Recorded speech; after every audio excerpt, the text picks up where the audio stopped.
What's up, beautiful people? I'm back. Took a couple of days off, a little hiatus from streaming. But today I'm back. Wanted to share my thoughts about a couple different things. One of the things is consistency, is something that everybody knows, everybody's aware of, but being consistent with anything that you're doing really is a gift, a talent, a blessing, and a requirement to really kind of get ahead with your objectives in whatever area that you're looking to focus in on. I noticed like these past couple of days I've been a little down in the dumps. My ankle, I have PTTD in my ankle, which is a posterior tendon dysfunction, where I have like a spur on my heel, not on my heel, but like on my inner ball of my foot, and my tendon like goes across it when it gets inflamed, and I can't even walk. So I have to like move around on crutches, have a boot, and it sucks, especially for somebody like me that's always on the go, always, meeting, this over here, over there, on the call, go. Doctor's orders are to stay in bed with your leg up. You can imagine what that does to somebody like me.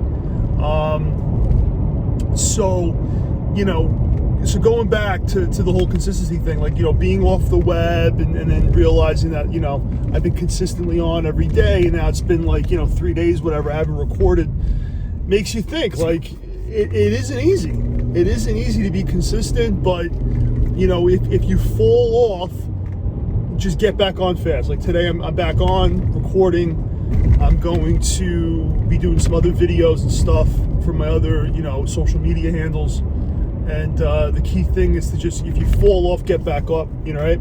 With me, also with my health, with the gym. I haven't been in the gym. I've gained some weight. I've been eating a lot of shit. So, we're all human, right? Like nobody is perfect, right? Like, so you gotta always just get back up and get after it, so that's kind of one of the lessons that I've learned here, as far as being consistent. Now, talking about some mortgage things,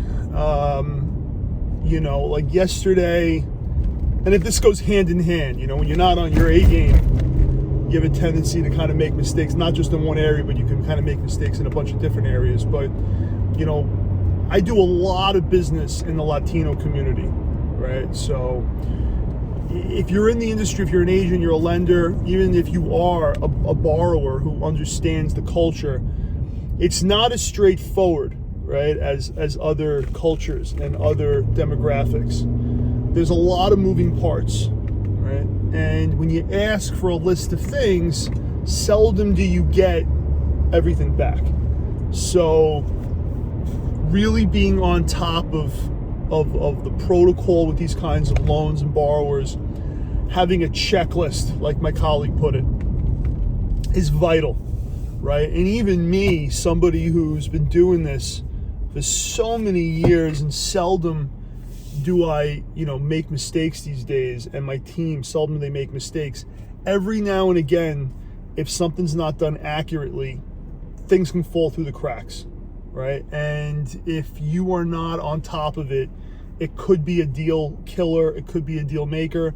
So you really need to have a system in place where when you're working with borrowers who are somewhat disorganized, they don't get you everything that you ask for, and then you got the pressure of your partners and agents that are looking to move the deal fast, get the pre-approval going.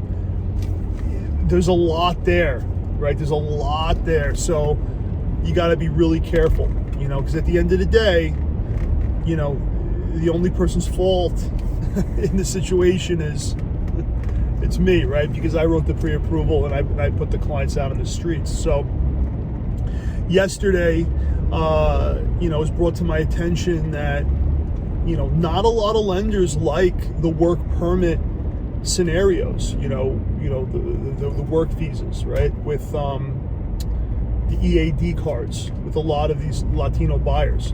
So what you have is you have a lot of these different classes in work permits, right? There's dozens of them. okay? And some of them are on auto extension with USCIS. Now, a lot of lenders want to have 2 years history of cards, proof that the clients have filed renewals, and very, very few of these borrowers have that, right? Like they whether maybe they have the history of cards, but they don't have proof that they filed, for extension, right? Or they don't have history of the 2 cards, but maybe they filed for extension, maybe they haven't. So you have these different types of anomalies. Now, there are lenders that look at it case by case and will do the deal. But most lenders have hard guidelines with this type of stuff where they really don't want to deal with it, So for me and my team, when we get these kinds of loans, we're always asking, we're always double checking with our investors to make sure, are you okay with this? Are you okay with that? And, on this particular client, once again, it was like piecemeal documents, everything's kind of scattered all over the place. We forgot to just verify the 2-year history of cards, right? So now it's like, instead of it being a lock, stock, smoke and barrel, we got 4 or 5 places ready to go in case one doesn't want to do it. With that little nuance, right? That little nuance, now we're stuck with like maybe 1 or 2 places, and it's going to be like an underwriting exception type of scenario, which is, as a lender, that's not where we want to be, right? That's it. Now we're in the oven, right? And the dial's going up. So, and once again, that's on me as a leader of the team. I should have had a better checklist in place for my operations people to avoid the scenario. But needless to say, we're still in the mix. We still have some potential silver lining here, and we're gonna keep it moving forward. The point is, the deal will get done somewhere, right? So, but we never want to put a deal somewhere and then have to transfer it and submit it elsewhere, right? So this is the lesson that I'm learning here, right? I'm always sharpening my sword, getting better at what I do. Gotta have that checklist.